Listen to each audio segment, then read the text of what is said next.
Welcome to Cheater Confessions. Let's get started with today's story. I used to believe peace was something you earned. After 38 years of marriage, 3 kids, I thought Kelly and I had earned ours. Our life moved like clockwork. Quiet mornings, evening walks, the same booth at the diner every Saturday. We didn't argue much anymore. We didn't need to. But habits can hide more than they reveal. It started small, little things I could have ignored. Her phone, once left on the counter, now stayed face down. She changed her perfume one day without a word. When I asked, she smiled and said, "Just felt like trying something new." Then she started taking long evening committee calls, walking out to the porch where I couldn't hear. One night, I caught her typing fast, her face lit by the screen. "Work emails," she said quickly, locking the phone before I could say another word. Maybe I should have pushed then. But after nearly 4 decades, you learn to pick your battles. And I told myself trust meant not checking up on her. A few weeks later, she mentioned a literacy conference in Raleigh. "It's just a week," she said, casually folding laundry. "Workshops, networking, all that boring stuff." "You sure you want to go right before summer break?" I asked. "They're covering travel," she replied, "and Adrian helped me book the flight with his miles." I remember pausing at that name, Adrian Cole, our financial advisor. The man who'd been to our barbecues, who once toasted our anniversary. But I brushed it off. The morning she left, I carried her suitcase to the car. She wore a navy suit and heels, more formal than usual. "Be good while I'm gone," she said, kissing my cheek. I watched her drive away. The house was too still when I stepped back inside. 3 days after Kelly left for her conference, the house started to feel wrong. The air was still, heavy, like it knew something I didn't. She hadn't called the first night, just sent a short text. "Long day, heading to bed early." By the 3rd day, even that stopped. That evening, while I was fixing the porch light, my phone buzzed. It was Isaac, a coworker and friend who was in Las Vegas for a construction expo. He sent a picture with no message, just a photo and a question mark. I opened it. At first, I didn't understand what I was looking at. A rooftop bar, city lights stretching behind a couple.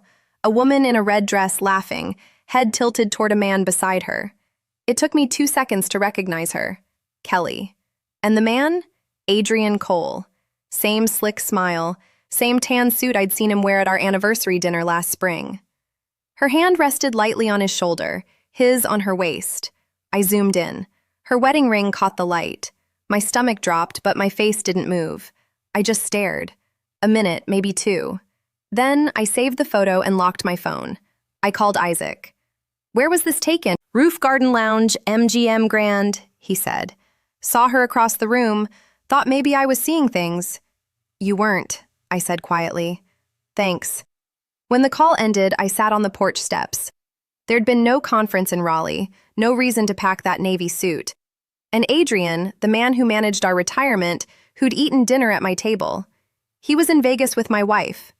I didn't tell anyone, didn't call her, didn't rage. Instead, I opened my calendar and checked her flight details. Nothing matched. No charges from a hotel in Raleigh. Her location sharing had been turned off that morning. For the first time in 38 years, I realized I didn't really know where my wife was or who she'd become. That night, I sat in the dark living room and made myself a quiet promise. No scenes, no shouting, just truth, delivered cold. The next morning, I had a plan. Instead of confronting Kelly without proof, I'd find the truth first. Every detail, every lie. Anger can cloud judgment, and I wasn't going to hand her that power. I called Aaron Blake, an old friend and attorney I trusted. "Jason," he said after listening to my story, "don't confront her yet. You need evidence, clean and legal." He gave me the name of a private investigator, Nora Whitaker. "She's quiet, efficient, no drama." Aaron added, "Let her handle it." I called her that evening. Nora's voice was calm, businesslike. "If she's hiding something," she said, "we'll find it. I'll need access to phone records, bank statements, and her travel itinerary." "Done," I said. "You'll have them tomorrow." That night, I thought about how long she'd been planning it.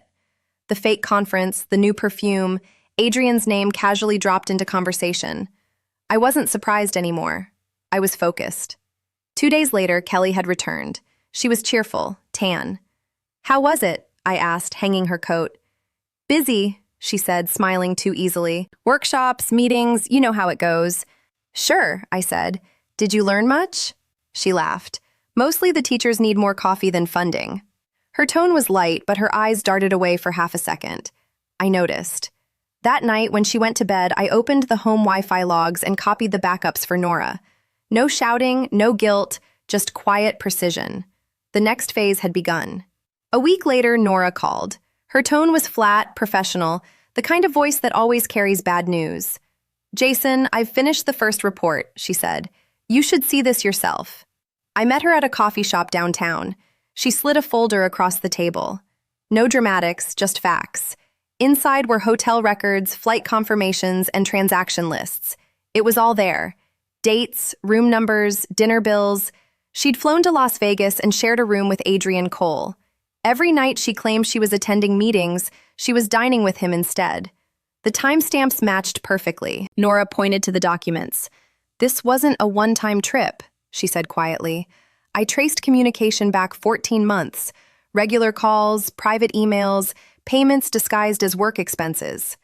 I didn't speak for a while. Finally, I asked, "Do I have everything I need?" "You do," she said. "The rest depends on what kind of ending you want." On the drive home, I didn't feel anger. When I walked into the house, Kelly was at the kitchen counter unpacking groceries. "You look tired," she said, brushing her hair back. "Just work," I replied. "You?" She smiled faintly. "Trying to get back into a routine." I nodded, watching her set down a bag of oranges. Familiar gestures from a stranger. That night, after she went to bed, I printed every file Nora had given me. I placed them neatly in a brown envelope and set it inside my desk drawer. The next day, I called Aaron Blake. "It's time," I told him. He understood without asking for details. "Then we'll do this right," he said. No mess, no shouting, just facts. I hung up, opened the envelope once more, and stared at the evidence. A story told through receipts, timestamps, and lies. And for the first time since that photo, I smiled, because I finally had the truth. Christmas Eve arrived wrapped in polite chaos. Our children, Faria and Luke, were home, filling the house with noise, laughter. Kelly moved through the kitchen like nothing was wrong, setting the table, asking Luke about work. If I hadn't known, I might have believed her. But I did know. And the proof was waiting in my study. After dinner, when the kids were watching a movie, I called out, "Kelly, can you give me a hand with something in the den?" She followed me in, drying her hands on a towel. "What's up?" I handed her the envelope. She looked surprised. "Another gift?" she asked, smiling. "Open it," I said. She tore the paper slowly. The color drained from her face as she pulled out the photos, hotel receipts, and the image from Vegas. Her lips parted, but no words came out. "Tell me," I said quietly. "Was Raleigh too crowded, or did Vegas just have better lights?" Her eyes filled. "Jason, I can explain." "Then do it." "It was a mistake," she stammered. "It happened once. I didn't mean I cut her off." "Once?" "There are 14 months' worth of records in that envelope, Kelly. You didn't trip and fall into an affair. You lived in it." Tears streaked her cheeks. "Please, not in front of the kids." "They already know something's wrong," I said evenly. "You've been acting like a guest in your own home." She sat down, shaking. "I never wanted to hurt you. Adrian made me feel seen. I thought it was harmless at first." I leaned forward, voice low. "You thought betraying me was harmless?" She covered her face and sobbed. I didn't move to comfort her. When she finally looked up, I said, "Tomorrow morning, you'll pack a bag. You can stay at the Riverbend apartment until we sort things out. Aaron will call you after the holidays." "Jason, please," she whispered. "No scenes," I said quietly. "Not in front of them." Then I left her there, surrounded by every lie she'd told. Kelly left the next morning without saying much. She packed a single suitcase and stood by the door, pale and quiet. I watched from the porch, hands in my pockets. Kelly looked back once before driving away. That was the moment I knew we'd crossed a line that couldn't be undone. Over the next few weeks, she unraveled. Faria called me often, worried. "Dad, she's not eating. She just sits there," she said one evening, her voice small. "She needs time," I told her, "but don't let her isolate herself." Kelly stopped showing up to work after New Year's. The school called. I told them she was dealing with a medical issue. That wasn't a lie. Grief is an illness in its own way. I met with Aaron Blake 2 days later. We filed for divorce. The process was quiet, clean, and deliberate. No lawyers shouting, no arguments over furniture. I wanted peace, not punishment. She'll get the Riverbend property and her car. I told Aaron, I'll keep the house and the accounts. He nodded. Fair, you've been patient enough. Meanwhile, Nora's report went to the State Financial Board. Adrian Cole was suspended for professional misconduct within a month. I didn't celebrate, but I slept better knowing truth had weight. Kelly tried to reach me a few times. Calls, short messages. I answered once. Jason, she said, her voice trembling. I'm sorry, I think about you every day. I know, I replied. But sorry doesn't rebuild what you broke. There was silence on the line, then a soft, I deserve that. After that, she stopped calling. When the divorce was finalized in early spring, the judge read the terms without emotion. Mr. and Mrs. Merrick are legally divorced as of this date. Those words landed harder than I expected. 38 years reduced to a file stamped and sealed. Outside the courthouse, Aaron shook my hand. You did this right, Jason. Most men would have burned everything down.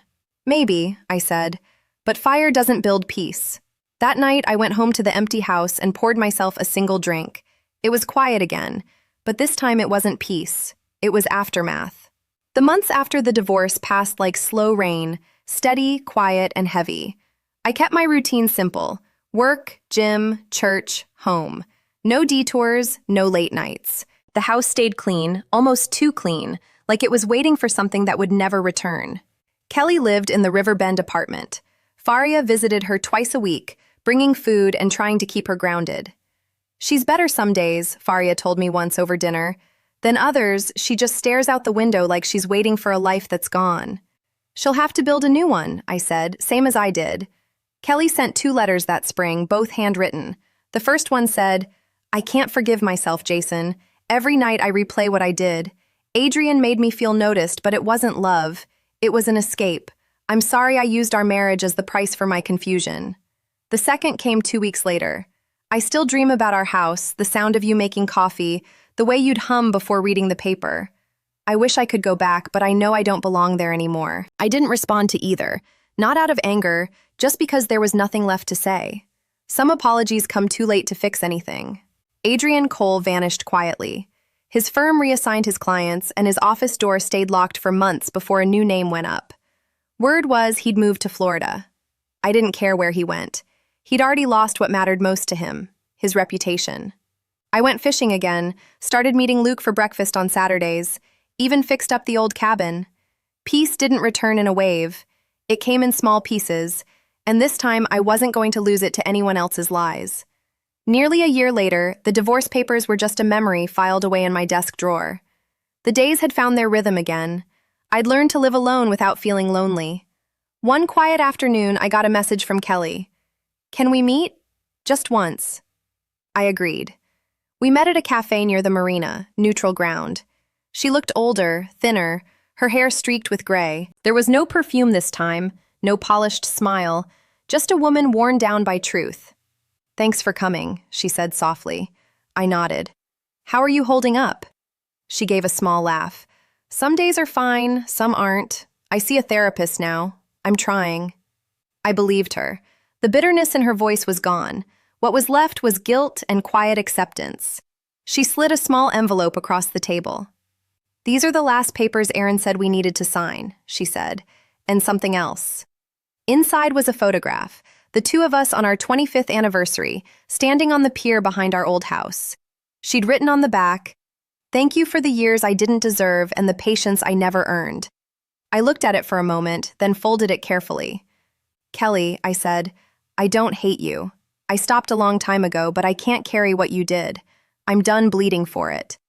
She nodded, eyes wet. I understand. We sat there in silence for a while, then I stood up. Take care of yourself. You too, Jason, she said. That was the last time we spoke. Later that evening, I drove back to the house, poured a cup of coffee, and stepped onto the porch. For years, I'd thought peace was something you earned through loyalty and patience. But now I understood. Peace isn't earned, it's reclaimed. It's what's left when the noise fades, the lies settle, and the truth finally stops hurting.